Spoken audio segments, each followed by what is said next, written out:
forgive me for being late if I brought Babydog. Oh. So, how's everybody doing? I'm very apologetic to get you here on not much notice, but Herbie, thank you, sir, for all you've done, and wherever you are, oh, there you are, and in your help, and thank all of it. Now, I'm going to just talk to you straight as I can talk to you, as I've talked to you many times, from the standpoint that, you know, I don't really give a hoot in the world if you're a Democrat, Republican, Independent, doesn't matter. Never has. Now, at the end of the day, can y'all hear me really good? Yeah. Would this be better? Yeah. Okay. A lot better. Okay. All right. Like I said, I'm going to talk to you as great West Virginians. Democrat, Republican, Independent, doesn't matter. Now, the net of the whole thing is just this. There was a resolution passed by the House and the Senate, you know, back when, and basically the resolution said that we're going to have the right now to put on the ballot and let the people vote to give the legislature control, basically to change some level of tax law or whatever it may be. Change the Constitution. Now, it seemed, is she just talking this time? Because she does that from time to time. She's never growling. She just does this gurgling because she probably sees those donuts. But anyway, basically what that means is Amendment 2 gives the legislature, if you vote for Amendment 2, it gives the legislature the right to be able to change some level of code in the Constitution that's there right now, that gives them the right to change your taxes, to change how taxes are all put together, from a property tax level primarily. Now, if you'll just stay with me, here's what can happen. You know, at the end of the day, basically the counties have a guaranteed income stream today, and that'll go away. And the income now the guarantee, which won't be a guarantee at all, but now you'll depend on Charleston for your funding. Everything goes to Charleston. Now, so in other words, local control out the door, Charleston control. Now that's what it is. Basically we're saying on a local level, y'all can't figure it out right, and Charleston will figure it out right for you. Now I don't believe in that. I don't believe in that at all. But it seemed so benign that literally, you know, it flew through the House and the Senate, and then lo and behold, now it's become very, very potentially very toxic. So that's why, you see, I say this all the time, but this is honest to goodness truth.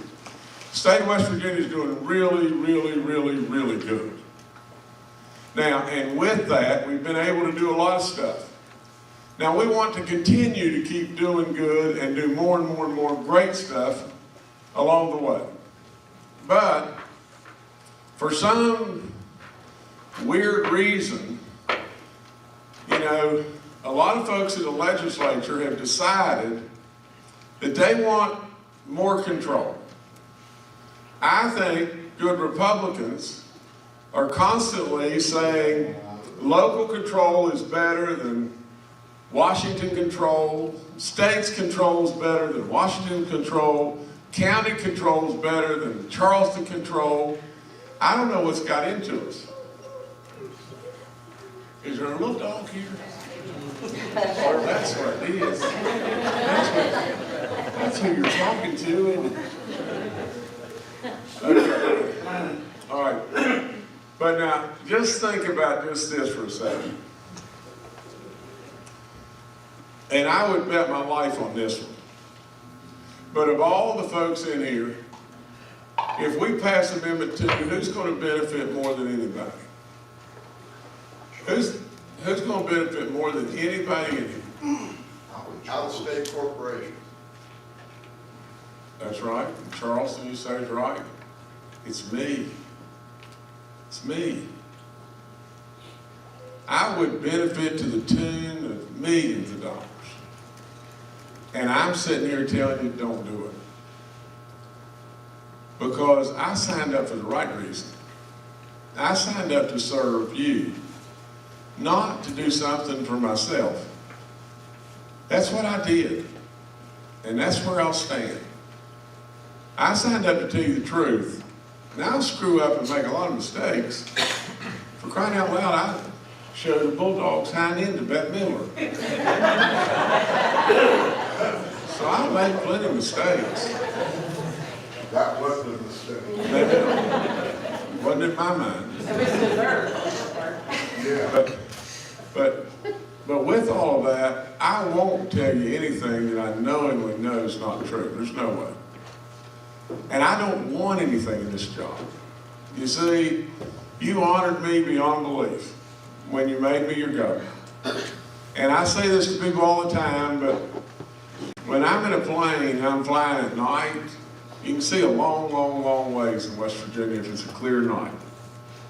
And every one of those little teeny speckles of light out there are folks that are dependent on me the way I see it. And I'm not going to let them down. Now, what you've got going on right now is just this. You've got the perfect definition of what the swamp really is. You see what's going on in D.C., but here's the definition if you don't really know exactly what the swamp means. And it's going on right as we speak in Charleston. The swamp is just this, to where legislatures are there. And so lobbyists come to them with real money or real promises. Promises to support them in the next election. Promises to give them campaign donations. Taking them everywhere in the world. Every perk known to man. Everything you can possibly imagine. And then basically, the lobbyist buys their vote. But the lobbyist is not getting the vote from the lobbyist. The lobbyist is there because some big corporations or some cause like the Sierra Club or whatever it may be has told the lobbyist and employed the lobbyist, and the lobbyist goes and gets their vote. Now, that's the definition of the swamp.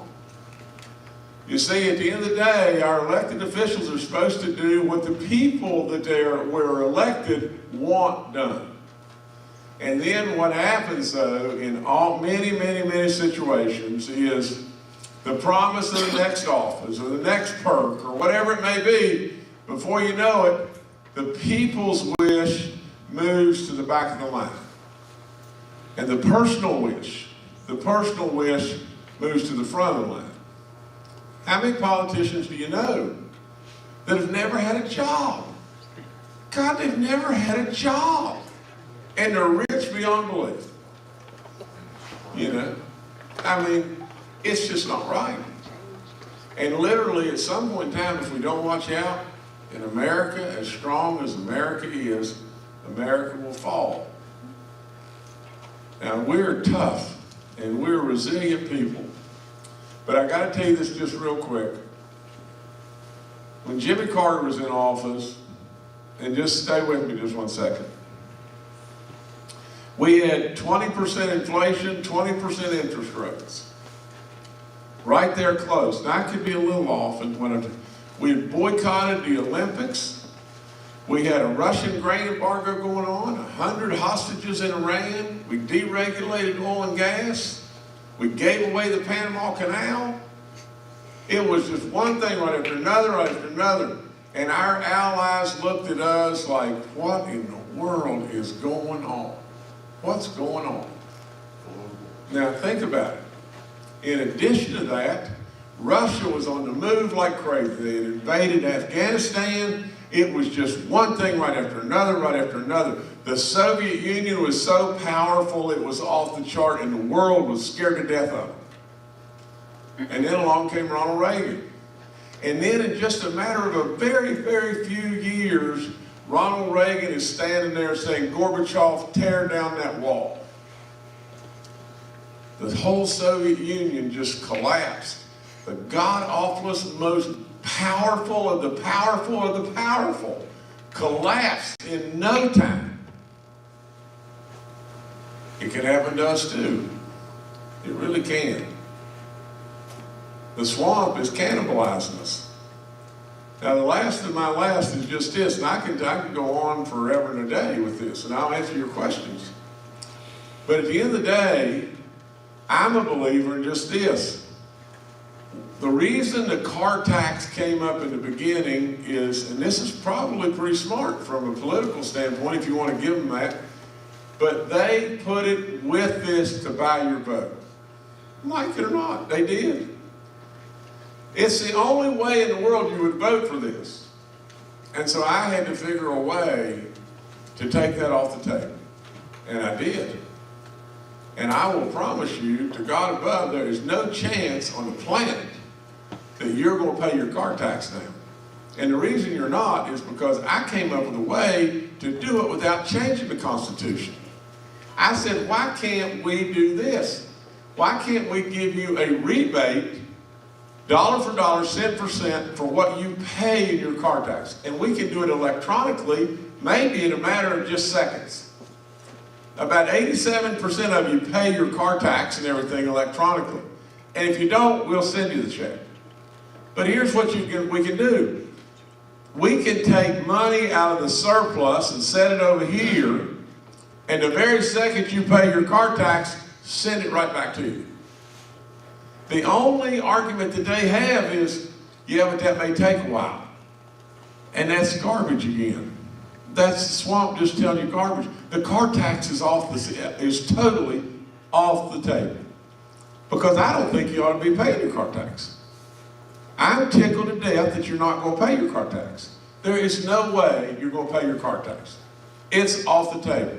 Now the question is, now, if that's completely off the table, the only thing you can do is either be afraid, and there's no chance on the planet. Now just think about this.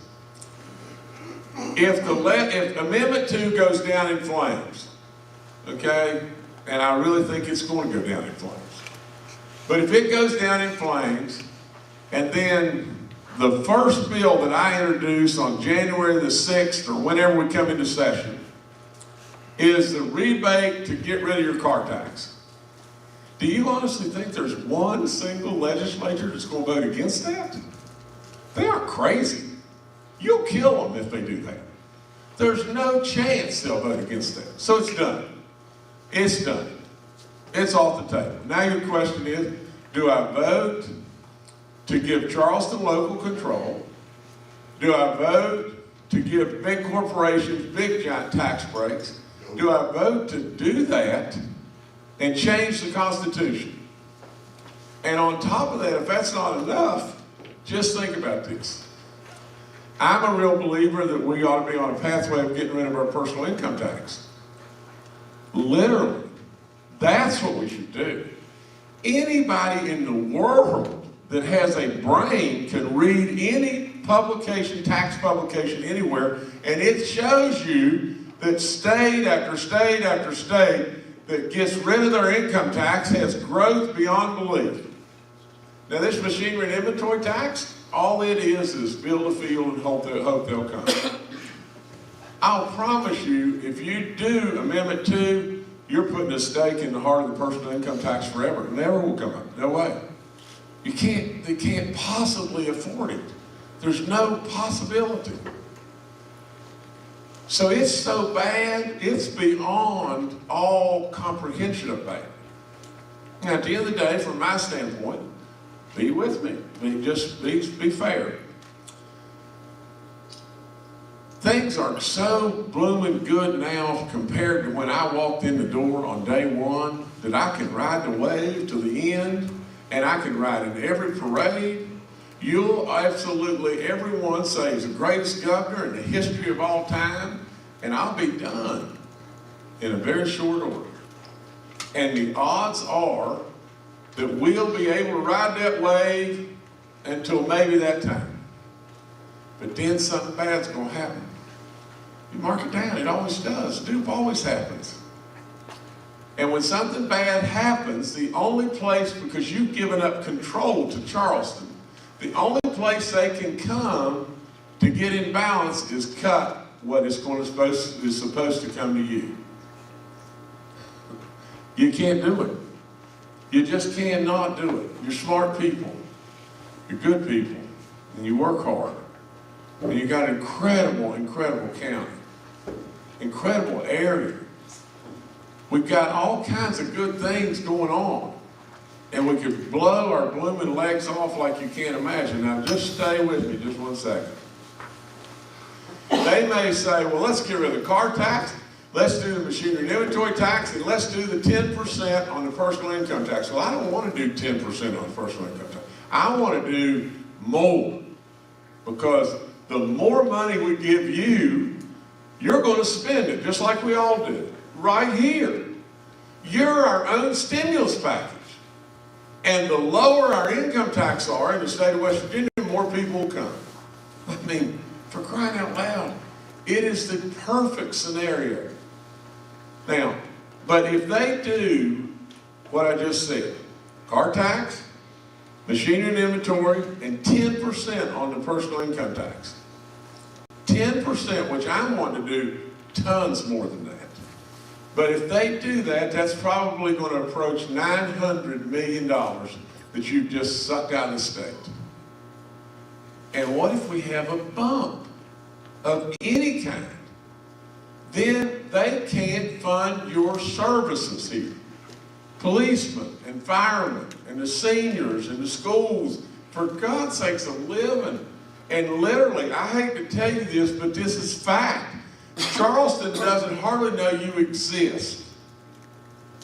Really and truly. Charleston knows the Eastern Panhandle, and they know Morgantown, they know Huntington, they know Charleston. But do you really think they know Marlinton? I mean, really and truly? And we got lots and lots and lots of good going on. But to give up your control for nothing, to be tricked, to give it up for the car tax. But you see, I've solved that riddle.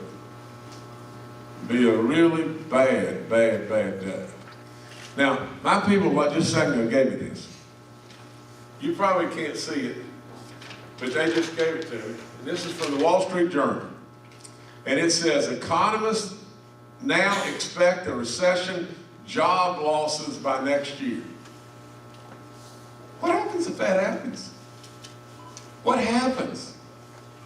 What if we labor our government down 700 million, 600 million, whatever it may be, and this happens, the surpluses aren't going to be there.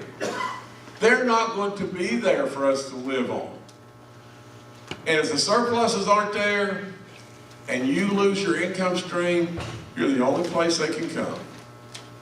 You're the only place that they can come and get the money. So, you tell me how you'd feel if they call you up on the phone and say, we've got to cut y'all 20%. What are you going to cut? What are you going to cut? Firemen? You're going to do with 20% less policemen? You're going to cut the schools? The seniors? What are you going to do? You don't have to do it. You don't have to do it. And I'm telling you just this, there's 50 people here. If you believe now what I know you believe, what I believe, then you're the disciples. And you got to go do it. You got to tell others. Because honestly, big money dollars are going to be advertising more and more and more before the election because they want the tax money. They want the tax breaks. I mean, It's just as simple as that. Imagine this. Now just imagine. And I always get in trouble when I run my mouth like this, but there was a time not long ago when 55 coal companies took bankruptcy. 55 of them.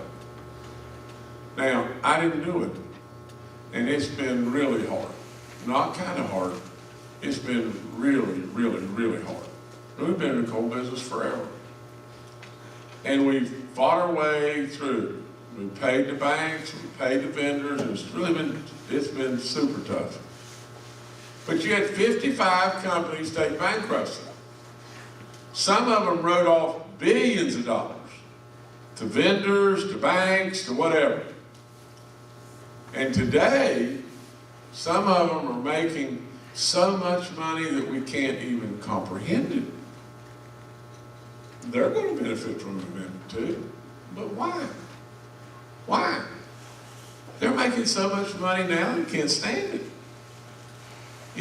When's enough? Dow Chemical. My God, living, you think Dow Chemical in West Virginia today is doing 10 million times better than Dow Chemical was doing 6 years ago. Dow Chemical is going to get $2.7 million. When's enough? Toby and Edith are worried about $5 gas and worried about how to go to the grocery store. Why in the world are we not taking care of Toby and Edith right now? Why are we not doing that? And we're doing it. We're doing it because of what the swamp is all about. Now, I get in a lot of trouble, but I'm going to just tell you the truth. And you got to do something, or you're going to have to live with just this. I'm going to ride the wave to the end, and when I'm done, which won't be very much longer, then I'm going to see you in your grocery store. I'm going to see you at Walmart or somewhere. And I'm going to walk right up to you and say, I told you so. And you can't say, dude, back to me, because I can't lose in this. You see, I can't lose at all.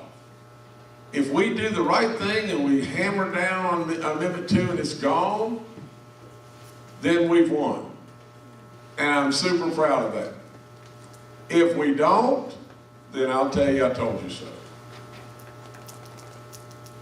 Now, the good part is for a year and a half, the powers to be, the Senate President, the Chairman of Finance in the Senate have been going everywhere that they could possibly go, talking to county commissioners or school boards or whatever.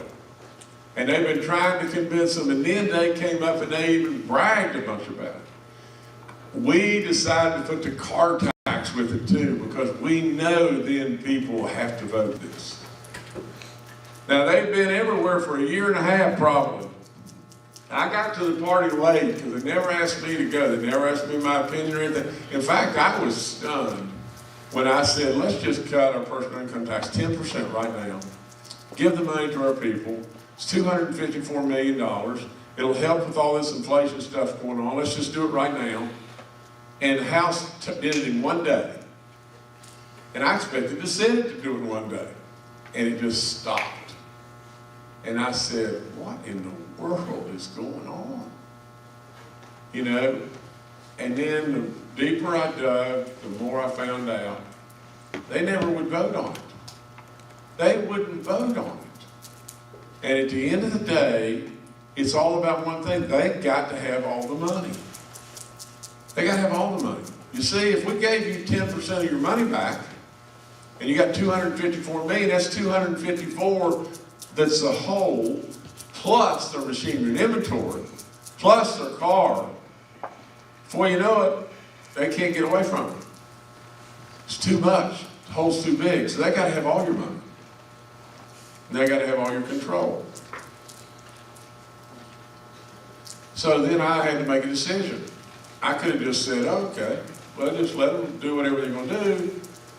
I've got the state going, and I've done all this kind of stuff, and everything's good. I'm just going to ride to the end. But you see, this will be my last thing I tell you. And I really, and I say this, and I don't say this smart aleckly at all, but I don't really care if you believe this or not, because I know it. I know it. My dad would always have told me, he said, son, if I know, and the good Lord knows, that's all that need to know in my book. Well, I'm telling you, this is a fact. If I die, I believe with all in me that the good Lord made me Jim Justice for a reason. And he didn't expect me to just hang out on the beach or wherever it may be, or in the woods or whatever, when I know something's wrong and I should do something about it. That's why I'm here. But you see, on top of that, I really believe that the good Lord made each and every one of you who you are for a reason. Now you gotta get to work. The great part about this whole thing is Metro News did kind of a flash poll the last 24 hours, and this is probably driving them completely crazy, because see, this was a slam flat dunk until 2.5 weeks or 3 weeks ago. And I started going everywhere talking to real people, just like you. And all of a sudden this slam dunk where this thing was going to pass by 80% of the vote and whatever, yesterday they concluded that poll.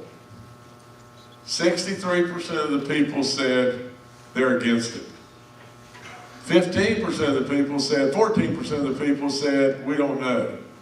And 22% said they're for it. 63 said no, and 22 said they're for it. Don't go to sleep on that, because they still really have a big chunk of money coming. Now, ask me anything you want to ask me. I'll answer as best I can. If I can't, Babydog will.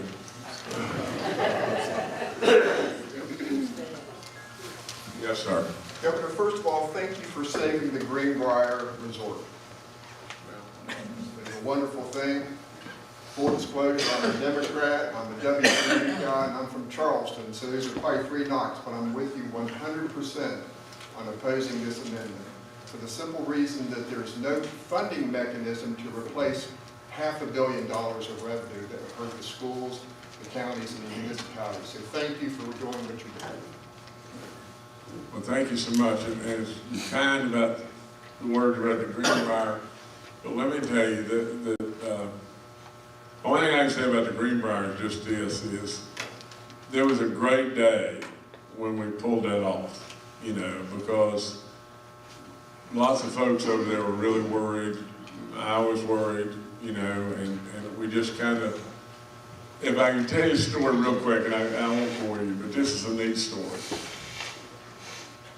I was working really hard on 3 things, you know, potential sale of a company, that was their sale of a company to the Russians, and then 2 purchases of companies, all at the same time.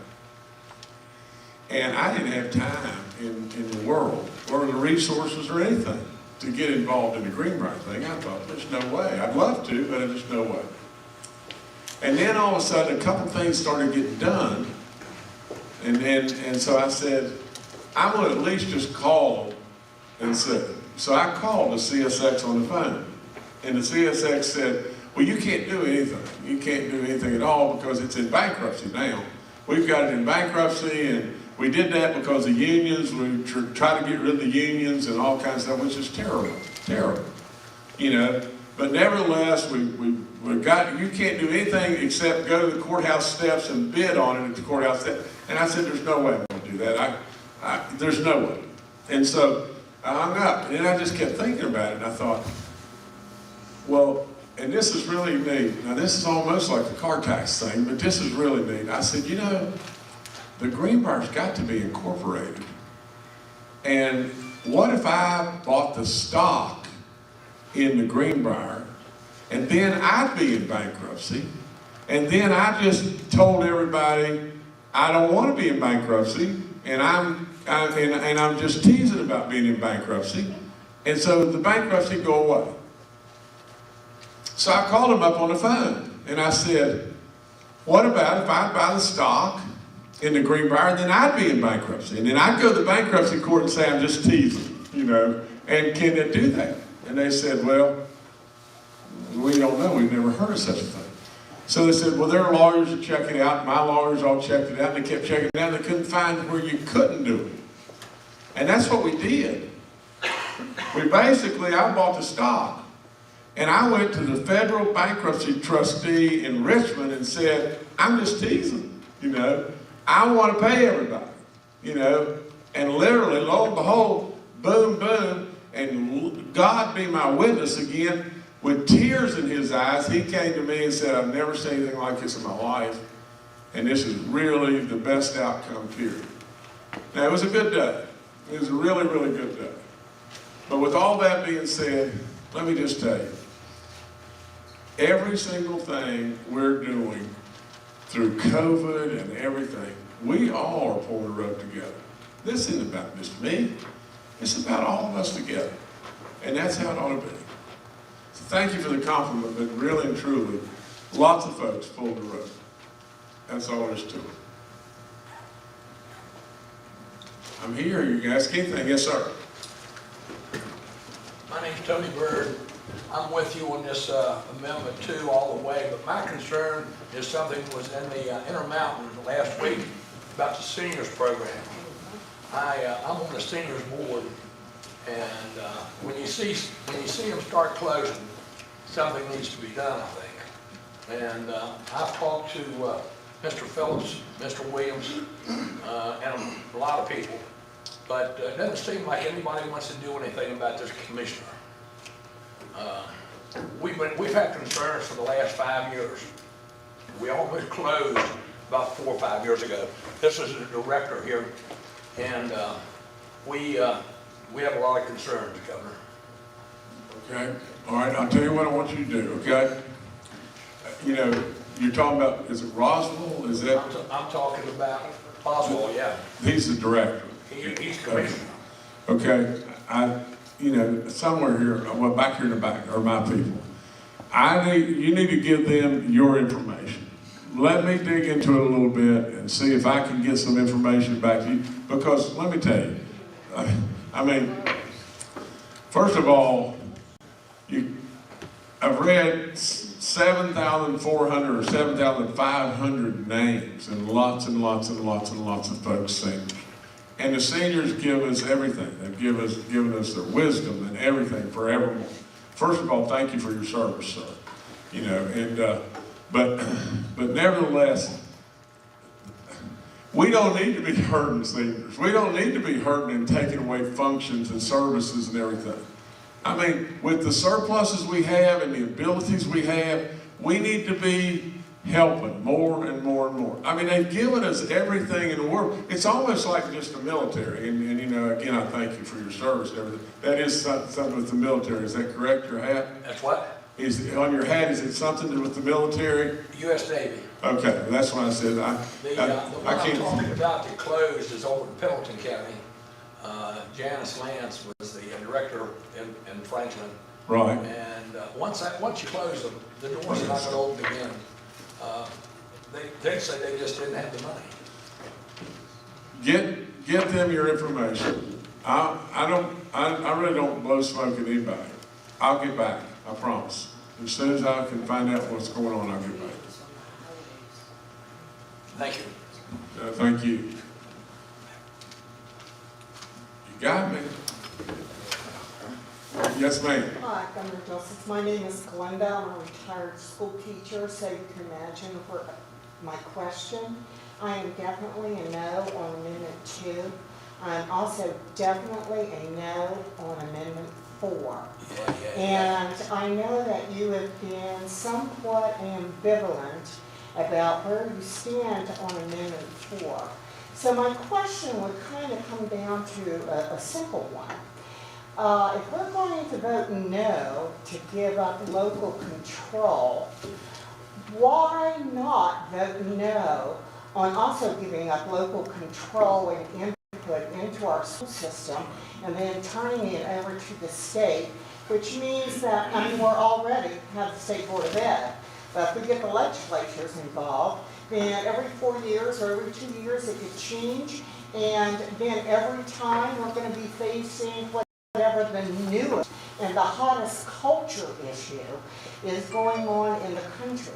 So I would like to hear why you're ambivalent about coming up with an answer to Amendment 2. Amendment 4, sorry, yes. 4. Okay. Now hear me out on this, okay? I really hope like crazy that everybody here listens very closely to what this beautiful lady has said, because basically there is a very valid argument over the fact that why are we giving up more local control to Charleston on Amendment 4? You know, we have a state board of education, we have a state education department, we have a superintendent of schools, I mean, of the entire state. We have a network that's already set up there and everything. Why in the world are we giving control to Charleston? And it is an extremely valid point, okay? The only thing that I have said is this, is 2 points. One is, you see, I mean, I'm very proud of the fact that I stood rock solid with right to life. And there's issues that are monstrously important. But the number one responsibility that I think that I should have is to control the economics of what's going on in the government. Because if the economics are right, then everything else can be done. Everything else can be done. But if the money is screwed up, then nothing can be done. I mean, when I walked in the door, the only idea they could come up with that was on the table was cut. Cut. So you see, while I really am supposed to be, and I am, into and responsible for all the stuff that's going on, I think first and foremost that I have to be dead on top of Amendment 2. Dead on top of it. From the standpoint of Amendment 4, this lady is dead right on the fact that why in the world are we giving up local control or state agency control to the legislature, and they can come and go as they're elected and whatever. It's very valid. The only thing that I would say, other than, first and foremost, I've got to dial into Amendment 2 no matter what. I have to. Because it is the end-all, do-all to all of your stuff. Everything you could come up with. If we screw this up, it could screw everything up. But secondarily, and here is the only other argument on the other side of the fence, is there are horror stories of Californians, absolutely, education departments in California, coming up with some book or whatever, or classroom, whatever it may be, that are teaching kids that it would be a horror trip to you.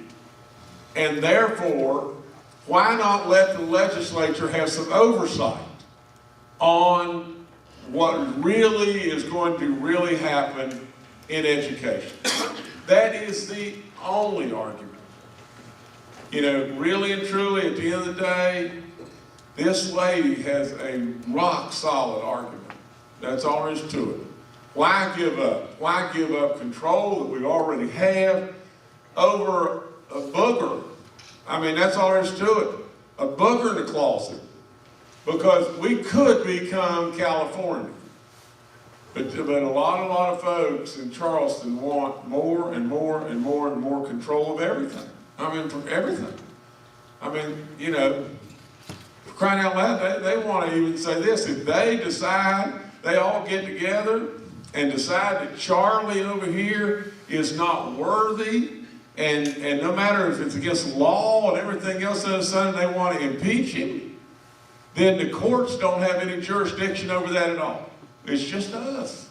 It's just us, Charleston. We control everything. So you make a very good point.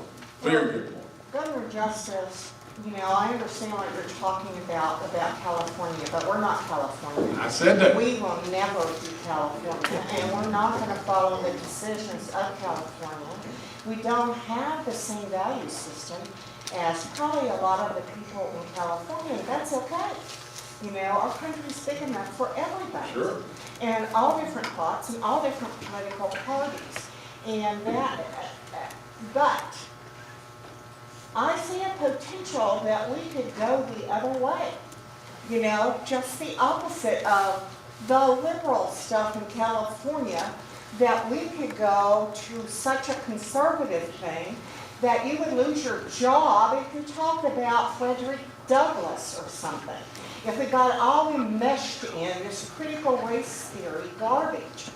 It's not garbage, but it just doesn't belong with us. So the thing is, our future, we have no future unless it's our children and that we can keep them in the state and help grow the state and come up with great ideas and keep them here so that we can grow. So it bothers me tremendously to think that I'm going to give that power and that control over the people in Charleston, over these children, thinking that the rest of us have no sense that we can't make the decisions in our communities and in our homes about the education of our children. So I thank you. I just wanted to know why you were kind of ambivalent about saying no, vote no. That's all. Thank you for that. Okay, well, let me comment just 1 second back, okay? And just say just this, is I think you make, I mean, I've told people in the past, I said, you know, you've got to be able, with me, you've got to be able to at least read the tea leaves just a little bit. I said to you, we're worried about a booger, and it's just that, a booger in the closet. We're worried about it. Maybe we're saying we're worried about California, and we're trying to grab up more control. And I told you that Charleston grabbing up control is officials, just like this lady said, it may be there today, may not be there 2 years from today, and who knows, who knows, who knows.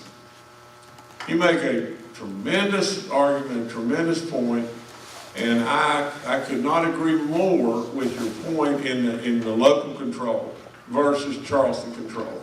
And the fact that, why in the world are we worried about, you know, California, and California's super, super liberal, but really and truly, in all honesty, my dad would say, extremes on either end are not good. They're not. They're not good. That's all there is to it, you know. And thank God they're just on edges. We hope. But listen, I hope you're reading exactly what I'm saying, and what I'm saying is I have tried to say to everybody, I'm not going to get in that and get distracted from this. And the reason I'm not is because really at the end of the day, I want all my efforts and all your attention at this. I don't want to get into a debate on Amendment 2 or Amendment 1 or Amendment 4 and all that kind of stuff on and on and on, because this is the 800-pound gorilla in the room, 10-1, you know. And so, but you make a wonderful, wonderful presentation. And please just read what I'm trying to tell you. Yes, sir. First off, my name is Michael George. I live here in Pocahontas County, and Mike Hall, your first chief of staff, is a friend of mine. We used to play golf together. That's good. Yeah. I very much agree in your fact about the income tax, and I love the idea of what you have done with bringing people to work remotely here. I work remotely out of Pocahontas County for a company in DC, so I bring DC money here all the time. I have two questions basically. Number one, we have the opportunity for the company I work for, we're connected with the 9/11 Memorial Commission, and they are looking for states that would be interested to be the first state to teach a curriculum about 9/11. And I'd love to talk to somebody on your staff that we could possibly maybe make that happen at West Virginia first to share that from the 9/11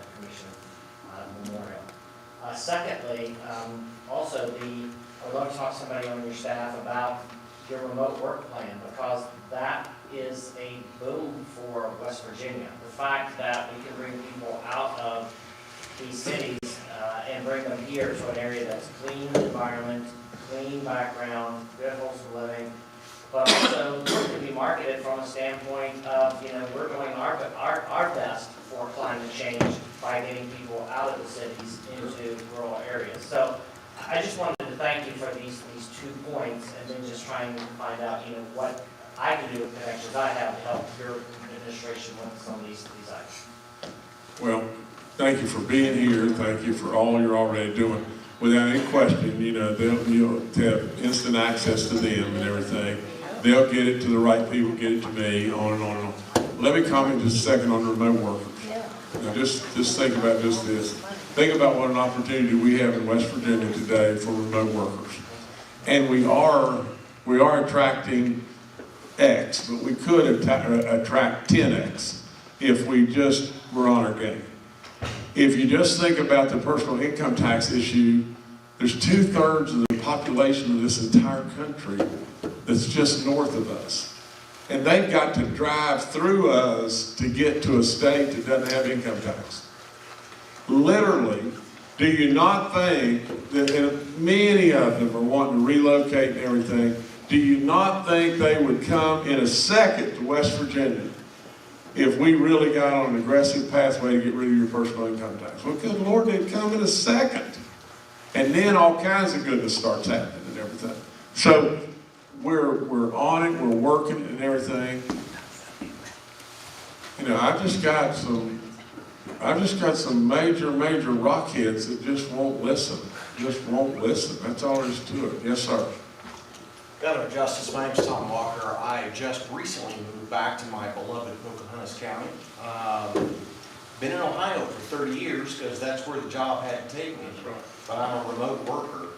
And I talk to a lot of my colleagues out in globally and about where they want to live and where they want to move, and I keep singing the praises of Pocahontas County.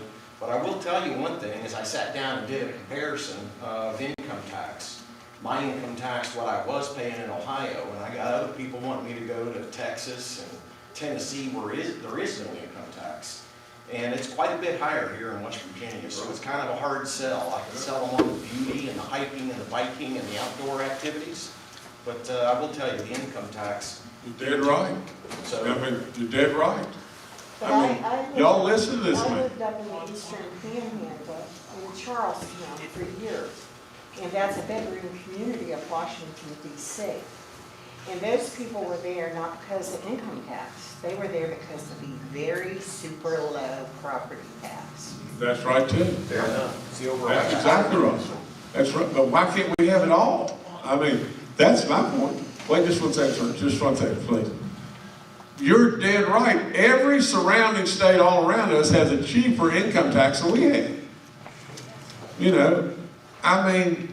Good Lord, this is the craziest stuff in the world to me. You've got $1,308 million surplus last year.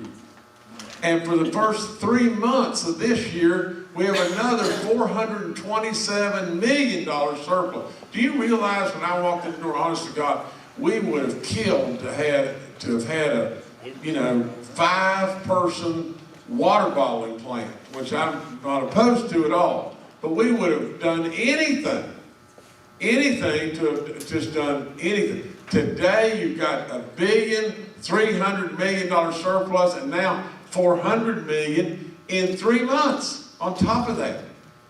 What in the world are we waiting on? You're exactly right. Absolutely, it's a hard sell, isn't it? To bring people here. You come here, sure, you're going to have a lesser property tax, you're right. But at the same time, the sex appeal, like it or not like it, all across this land is personal income tax. It carries all the appeal. And so with all that, we're about to just, with this amendment 2, you're about to kiss that goodbye forever. Yes, sir. To the subject of attracting people, you're, I'm sure, aware of the Ascend West Virginia Oh, program. absolutely. They'd like to know what that's all about. And I think that's Brad Smith's baby, right? It is. Yeah. Another good Marshman, right? Know her. So, I don't, people here don't know what's going on with that. I'm personally involved in it because I have a son who works remotely, a Marshall graduate. He lives in Virginia now. Young family, still looking to buy their first house. They're trying to get to Lewisburg via the Ascend program. And maybe you'd like to describe what that is. It's kind of interesting. Well, basically, this is a neat story, but we selected, I think there was 3 sites, and I'm not sure exactly. Morgantown, Shepherdstown, and Lewisburg, okay?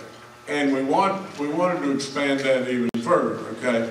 And we came up with incentives and everything for people to come, okay? And we gave them, you know, whatever tax breaks or whatever dollars or whatever like that to come. And you know, with all of that, what we wanted them to do is develop lives and families and all kinds. That's the Ascend program. But now get this. Now here's the real, you know, thing that'll just blow you away. Is we had, I think, 50 spots in Morgantown and 50 spots in Shepherdstown and 50 spots in Lewisburg. Well, 50 is great. But now get this. I think, if I'm not correct, that we had over 18,000 people that said we'd like to come or had some level of interest. Well over 150,000 went online and spent an hour filling out something, and 18,000 said we'd love to come, and we said, well, we got 50. You know, we got to win the lottery to come here to West Virginia. I mean, my gosh, 11. I mean, you know, we have all kinds of obstacles. Sure, we have housing issues and on and on and on, but it is a great program, and it's, you know, it's Brad Smith's baby, but WVU's working it too, and you know, and Marshall's surely involved in all that, but it's a great program, and I could go on for a long time, but it's a great program. We're just going to keep at it. Yes, ma'am. Hi. Hi. I'm Ruth Anna Beasley. I am native of Pocahontas County. My husband owns a small business. I'm also the director of the Greenbrier Valley Economic Development Corporation. I've talked to a lot of businesses, and you know, all their supplies costs have gone up, employee wages have gone up, so they like this. I agree with you, this is not the way to get it. But when you go back to Charleston, and when you submit that bill to provide rebates, I would just encourage you to maybe think less about personal property and more about business property, because I think all small businesses that are employing the large majority of Pocahontas County people could use even a little break. So, thank you. Well, let me just try to comment as best I can on that. First of all, you know, I'm the business guy, okay, and I get it. We got to have businesses to have jobs before we have people, period, on and on, okay? Now, I would tell you that here's what I think. I think West Virginia has a population growth issue, and it has a worker issue. We need workers, and we need people. That's all there is to it. And to get workers and to get people and to have growth, without any question, which would drive an unbelievable amount of business to small businesses if you had people and you had growth, is your personal income tax. That's all there is to it. Now, we can have that. We can absolutely reward, and we should. We should. And we shouldn't just turn our back on the fact, well, you know, listen. Now just stay with me on this, because I've said it 100,000 times. I don't have notes, and I forget something from time to time. I have said it 1,000,000 times forward, just this. I would absolutely, first and foremost, get rid of your car tax. Secondly, chronologically, we got it all backwards. Because if we start going down the pathway of this machinery and inventory thing before we do anything else, then the personal income tax issue is dead forever. And going down the way of machinery and inventory, we may think it's going to benefit our small businesses, but the thing that would benefit our small businesses is people. People being here, buying stuff, doing stuff, whatever it may be. That's what's going to really benefit our small businesses. The problem with going to machinery and inventory right off the get-go is big giant corporations are going to take, of that $500 or $600 million, the big giant corporations are going to take $400 million for them, and it's going to go out of state, and then here we are. Now that's what's going to happen. But now hear me out, last little thing. I am not opposed to that. I am not opposed to the machinery and inventory tax. I just think it's completely ass backwards. I think we should get rid of the car tax and get on a pathway of getting rid of our personal income tax, and then if things are going good, reach back and get the machinery and inventory tax. It's just backwards now. That's all there is to it from my standpoint. Yes, sir. My name's Jimmy Kells. I sell real estate and in the timber business. I'm with you on Amendment 2. I say we vote no. But on your machinery tax, which you've been discussing here, if I have a machine set in my house, I have to have an employee to operate that machine. So if you're going to tax that machine when stuff gets tough and I can't move dirt and I have to go haul rock or whatnot, that machine's going to set at my house. So if you're going to be taxing that machine because I'm not working the machine, I'm going to sell the machine. So I'm really not on the key of this machinery tax. But my main reason I wanted to speak was, earlier you said that Pocahontas County, nobody knows Pocahontas County. Well, out of all of us in the room here, I would say, just by guessing, 70% of us have Dish Network or DirecTV. None of us have local TV. My local news comes from Roanoke. So through the whole COVID spell, all this Amendment 2, I don't know really what's going on because my news is Roanoke, Lynchburg, or whatnot. Our county commissioners has worked fiercely on trying to get our local news to be in the 24954 zip code. Right. It's all regulated by the FCC and whatnot. And I just was wondering if there's any help that we could get out of your office to get us some local news so that way we can inform people.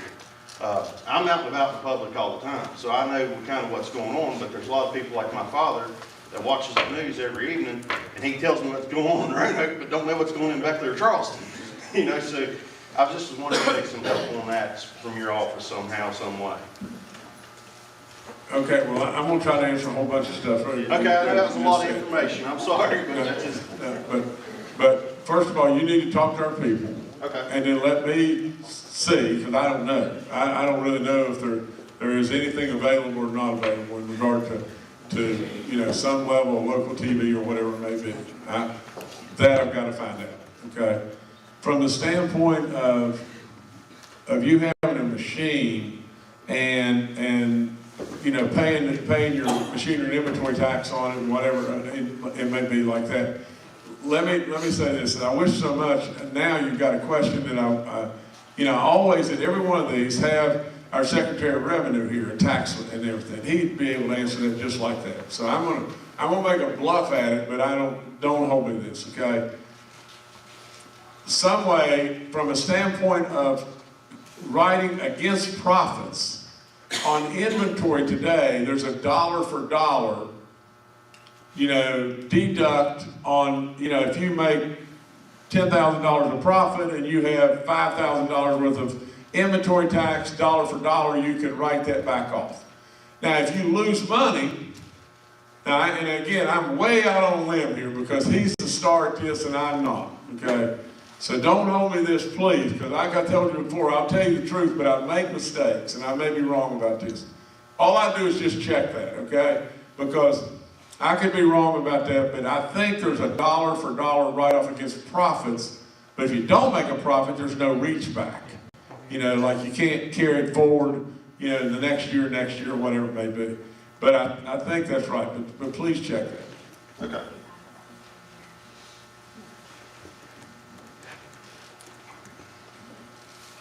Okay, Babydog's gone to sleep. What about jobs? I was thinking that nice that everybody can come here and work remotely, but what about the people that aren't book smart, that are great with their hands? Because we in Pocahontas County have another company leaving that employs people. Yeah, A local sawmill, Yeah. and it's leaving, they employ people, so that means more people are gonna be on the system because there's not enough jobs in little places like Marlinton. So what can we do about that? Because not everybody's book smart, but there's young people that have to leave No. the state to get jobs because. But they're still really smart people, you know. Right, exactly. but they're in a different way, That's right, that's right, we're not made the same, Marlon. because, you know, and some people enjoy getting out of the house and probably want to work at home and be at home all day. That's exactly right. So what can we do about that? Because you have Well- young people leaving the state because the jobs for them aren't And here. this jobs that you're talking about, is the sawmill, is that correct? Yeah. Okay, One, Okay. an example. okay. Let me tell you an idea, just an idea, okay? I went straight to the Oval Office with Donald Trump, and a lot of you probably love Donald Trump, and a lot of you probably just don't like him, okay? You know, Donald can be, and Donald's a friend, but Donald can be abrasive and all that kind of stuff, but at the same time, I thought he did a great job and did a lot of good stuff, okay? But I went to him, and here was the idea, and just think about this just a second. You're George Clooney, and you're on your balcony in Beverly Hills right now. And you can't see across the road because of the smog. And all that stuff comes this way, and our trees clean it up. And he complains about West Virginia all the time, you know. Now, do you realize that our trees, primarily yellow poplar, but all of our hardwood trees, clean up an equivalent of 21 coal-fired power plants a year? They just clean it up, okay? And we don't get anything for it. We don't even get patted on the back. You know, there are some, I don't know, some programs out there for that, but really and truly, so here, and the other thing is, from a standpoint of cutting trees, do you realize in West Virginia we cut 1/3 of our growth a year? So the trees are growing 3 times faster than we're cutting, for all practical purposes. Do you also realize that once we cut a tree, the carbon that would be released into the atmosphere and everything, in this right here is still in this right here. When we take it to a dry kiln and dry it, it stays in this. It doesn't go back into the atmosphere. It stays right dead in this.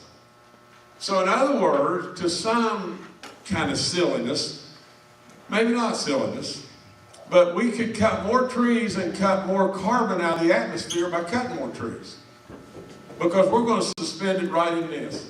And all of our business is in Mexico, Vietnam, and China. All the cabinetry, all the furniture, all of it's gone. And now stay with me, because I presented this right, and I can give you the whole deal, the whole program. I laid it right on the president's desk in the Oval Office with just he and I there. Because basically what I was wanting to do is create a federal subsidy, environmental subsidy, to absolutely, that would be paid to, on a percentage basis of how much forested you are. Now just stay with me because it's a little complicated. But West Virginia is 77% forested. We're like the second most forested state in the country. So you would surely get a whole lot more from the subsidy than would Nevada, because they don't have any trees, okay? But they would still get something. But here's what I wanted to do. I wanted to subsidize labor from the subsidy on the percentage that you were forested with hardwood trees. Now, so basically the net of the whole thing is you could put a furniture manufacturing facility right here in Pocahontas County. You could put 40 of them right here in Pocahontas County, okay? And basically then the federal government, through that subsidy, would pay 77% of the labor, and then we would be completely competitive with Mexico, Vietnam, and China for our furniture and cabinetry industries here. And the other thing it would do is it would save all kinds of emissions, because what we do now is we cut a tree, we either send it to the port or we dry kill it, we haul it on a truck, there's emissions, we put it on a boat, it goes all the way around the world, there's emissions, they make something over there, they put it back on the boat, send it back here, all kinds of emissions, and we put it on the truck back in Norfolk and haul it to Macy's. Now, literally, at the end of the day, you know, if we had really good sense, I say it all the time, we have natural resources that are unbelievable, and they're coal, oil, gas, but they're water and they're timber. And there is so many opportunities right here, but we just got to listen. We just got to do some stuff, because you're exactly right. You know, there are industries, and we could cut, let's just say we cut a significant amount more, but we still didn't cut anywhere close to our growth.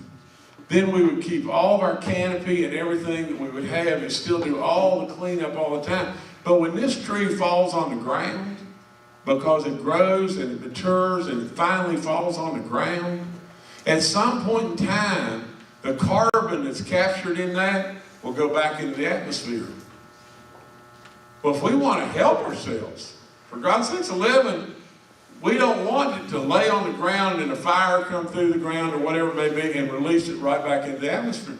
Well, it's just, we have so much, and here's the last of my last. We have so much to give in West Virginia that nobody ever thunk it. Nobody ever thunk it. And now we're awakening to be this remote worker and this diamond in the rough that everybody missed, and all this goodness is starting to happen, and they're beginning to thunk it. They really are. West Virginia's got a lot. And so, you know, that's why I say, you've honored me beyond belief. You know, let me be your governor. And I want to run through the finish line. Babydog says, Jim can't run, he can just walk. So, but anyway, I do have to run. I'm going to go to Elkins and talk to those folks at Elkins and everything. And if any of you want to come up and say hi to Babydog, I'll wait right here. But other than that, I'm going to have to get out of here. So listen, I thank you so much. God bless each and every one of you.